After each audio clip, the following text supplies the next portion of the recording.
If you are a B2B service-based business owner and you are looking to gain more clients, create more impact and more revenue in your business, tune in to Amplify Your Marketing Message with Christine Campbell-Rappin. Every week, we're going to take you through how to build an audience of buyers, mastering your marketing message, and making offers that convert consistently. We'll see you all on the inside.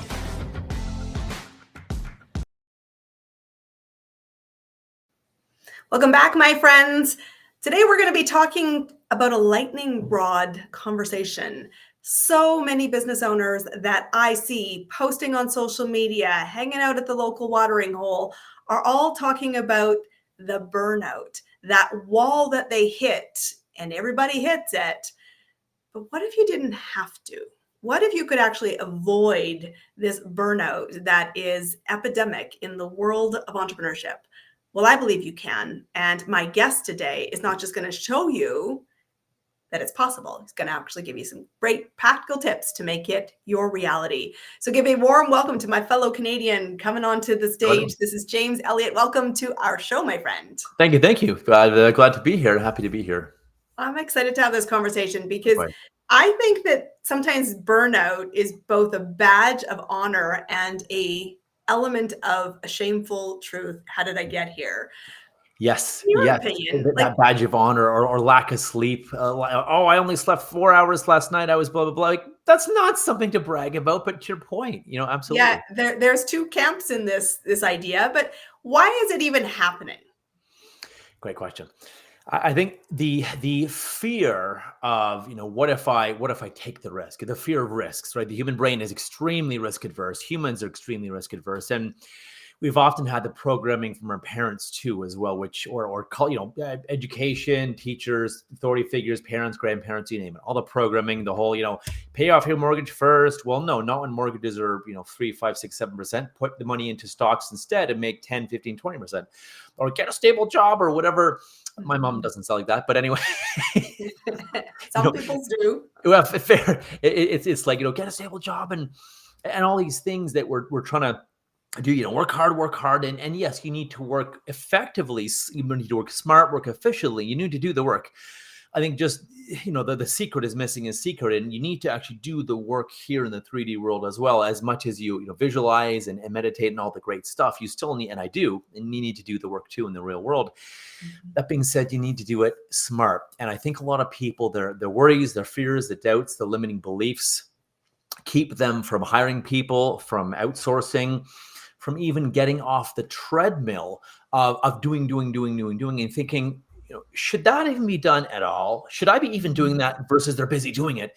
And you can't see, if you will, from a third-party perspective of what's working and what's not working if you don't take time to reflect and to sit and to slow down, to speed up.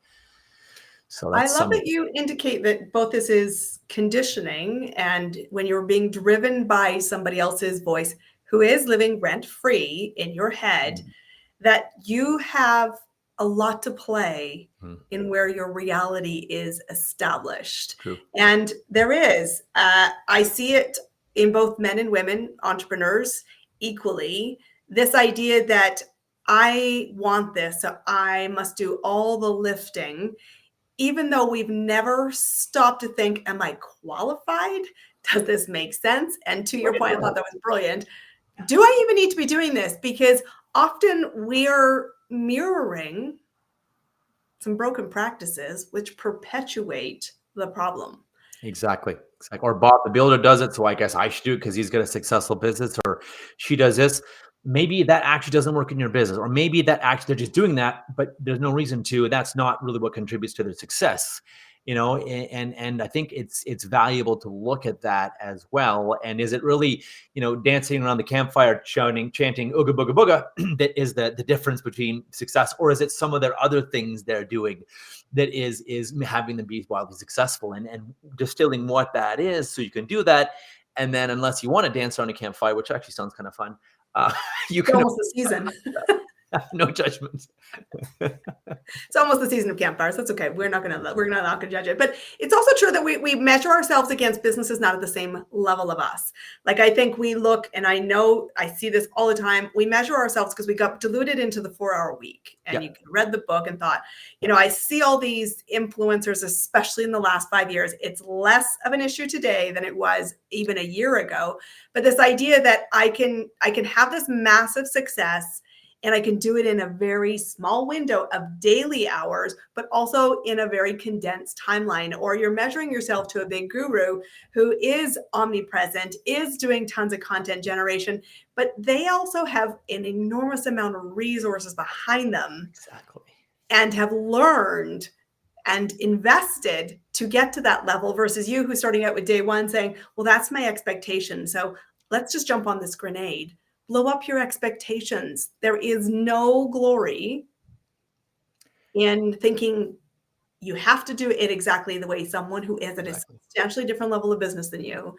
And truthfully, if you don't have the skills, knowledge, or capability, why? Best resource. Why? Why? If you don't like it and you're not good at it, and been there, done that. There's no. I was creating my own business cards, and they sucked, and my own flyers, and they sucked, and I hated it, and I wasn't good at it, and they looked like crap, and it took forever. Yeah. And I think people need to realize a couple things. And to your point, first of all, to stop comparing themselves to others, because people say, as a business coach too, and helping natural practitioners, what's your niche? What's your focus? What's your specialization? Well, Tony Robbins doesn't have a niche. Well, Tony Robbins is Tony Robbins. He's got $1 billion business. So when you have $1 billion business, you can kind of do whatever the hell you want as well. But until then, there's some things that are important. And I think you're right, is also not comparing ourselves to people like, let's say, Tony or whoever, because it's the death of joy. I mean, it's a different journey. And this is your life, not Tony's. My life, not Tony. I like some of his finances, his helicopters, some of the cool things he has and does. I don't want to be him though. And I think it's important that distinguishment to avoid comparing or trying to do all the things they do, because to your point, they have massive teams, massive resources as well. And to be careful, yes, statistically, at least in the corporate world, people are productive on average only 3 hours a day, no matter how long they work. But to your point too, so a lot of these gurus online and say, oh, I work an hour a day or 4 hours a week. Well, a lot of them are slowly going broke too. Yes, they're living in paradise, but slowly going broke or broker. So there's that fine line. And yes, I just got back from working in Colombia for 3 weeks. And I was working. I wasn't working an hour and sitting on the beach all day. I was working, and I did the Philippines in December, and I was working. Now, yes, I did take a couple weeks off because I'm an entrepreneur and I can in December. But I was there. I was on the phone. I was responding to stuff. And I have a team. And I think, to your earlier point, people think, oh, I got to do it all myself. Whatever limiting beliefs or programming, or I have to show the bullies or my parents or the people who said I can't. And again, been there, done that too. No judgment. Yeah. But and you probably too. And just thinking, oh, I got to do it all on my own to show this or prove that or prove I'm good enough. Well, guess what? You're good enough and you're worthy and you're powerful and you're lovable. Just even sitting on the couch doing nothing. So you can hire people. It doesn't mean anything about anything or capability. In fact, you're going to be more successful, hiring people that love to do the things you hate to do and that are great at them. I have a growing, fairly sizable team now, and I love it. I'm like, some days I'm like, I really ought to be working right now. I'm like, wait a minute. I deserve to have an hour or two break every day, because my team, and I'm still getting used to this, having an hour or two break versus having no break all day, working 12, 14, 16 hours with zero break. Literally going gray, and my gray hair is disappearing as the stress is gone, basically. So. Well, it's interesting because there's a lot of conversation, and I'm coaching a current client through this right now. There's a lot of shift between I must be at my desk 8 to 5 or 7 to 3 or whatever the traditional world that you came from is in. And I also have a husband who's now not in the corporate world. And he's like, we have coffee breaks. What time are you breaking for coffee? Every morning, I want to see you leave your office. And we have a head shift, a mindset shift that is needed. It is not a measure of dues. It is not a measure of hours. It is to where you started, which is, it is working effectively on the right things and using resources. And a lot of people will say, I can't pay for somebody until. And there's a real truth to that. But you need to think about, can you fund your business from the day you start it? And most people, I'm all for bootstrapping. I have never taken a loan in my business. I've never needed to do that. And I have a lot of business skills that I had a jump start from a lot of my peers. Sure. One of the reasons my runway is different than someone else's. What I will tell people though is you should be thinking about how to fund your business before you start your business. And as you invest in whether it's mentorship or programs, you should be aware of the financing, and you should be thinking about, when I do hire, how and when is the time that this becomes break even and profitable, because it won't be from day one. It'll probably take you longer than you think. And it could take longer than you think. That doesn't mean we don't plan for it. And I think one of the reasons we get it into overwhelm is we don't plan. Yeah. We run that hamster wheel. And two, we have to get realistic about the expectations, the runway, and be very clear on why we want this. So everybody has this phrase, and you've used it here, but I want to distill it because I don't know if it's always clear to the newbies. Limiting beliefs. What is that? So very good question. So limiting or self-limiting beliefs are just that. They're these beliefs, these deep-seated subconscious beliefs, and that's why it's such a big part of what we work on in my programs, because that glass ceiling is going to be there no matter how hard you try, how hard you push, how hard you slam your head against the wall.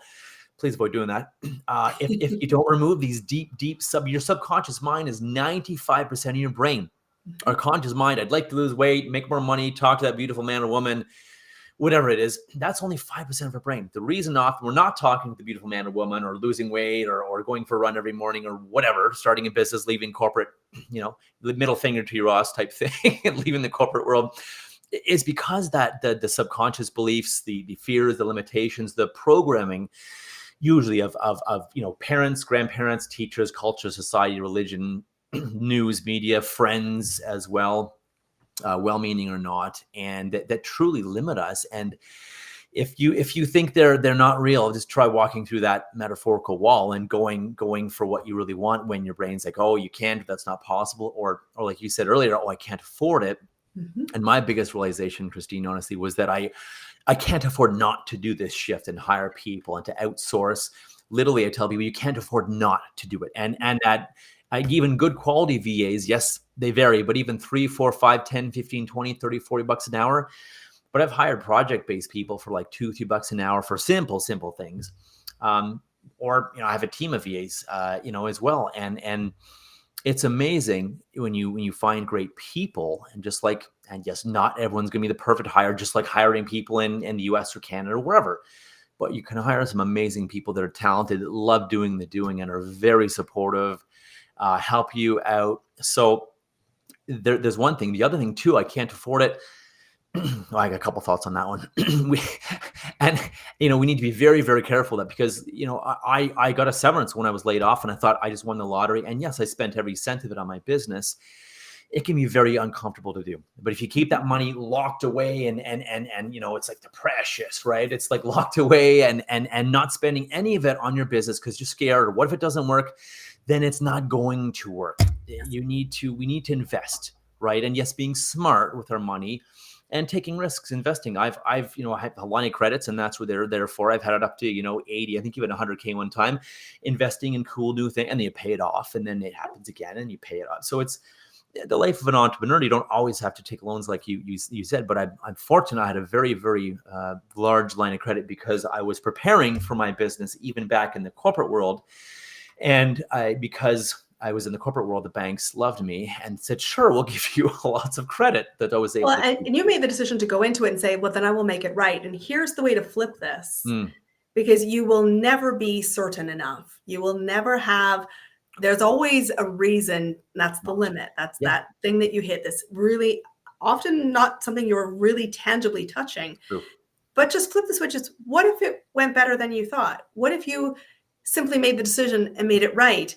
And what if you simply believed something different?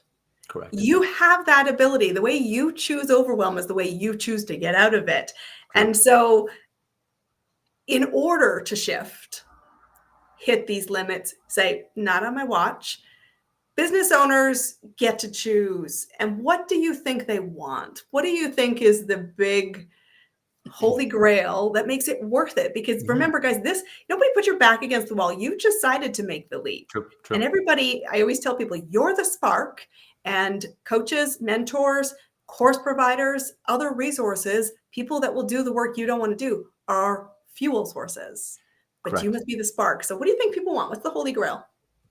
I think the ultimate holy grail is freedom, and that's why I tell people, yes, let's go your natural health practice, your health coach practice, your coaching practice, but let's actually also have you take back your life, take back your time, or if you're not quite the burnout stage yet or the overwhelmed stage, let us no again, if people starting a business are probably at the overwhelmed stage, but let's build a business that never has that glass ceiling, because it's scalable. You don't build a business that you hate, that limits you, because that holy grail, I think the reason we do become entrepreneurs in the first place is for that freedom, for the free time, the passion, the ability to work remotely anywhere in the world with your family, or spend more time with your family. And it's definitely possible.